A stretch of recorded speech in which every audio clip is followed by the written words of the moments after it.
Детей отдает под пушечное мясо. Они не знают, куда едут, они просто блукают тут. Вставайте, женщина, вставайте, весь Крым на ноги поднимайте. Поднимайте людей. Вы видите, ваш сын жив-здоров. С ним ничего не будет. Все с ним плохого, ничего не будет.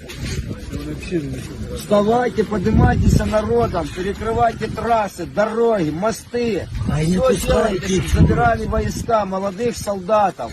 Колонны разбитых стоят. Колонны ваших русских солдат разбитые в хлам стоят.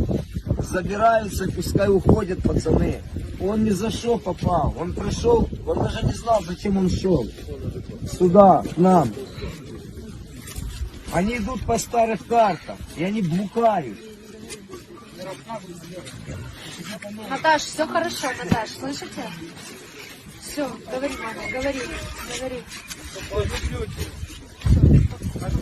Все нормально.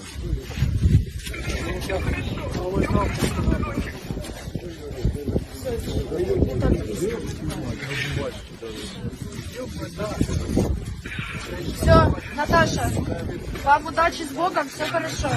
Все хорошо. Это потом уже с вами свяжется, Наташа. Все, если он сейчас жив-здоров, с вами потом свяжется. Прощайся. Сюда до нас куда-то? Да, ему якісь може вещи теплі. Зараз я піду цей вопрос решу. Так, що ж зберемо.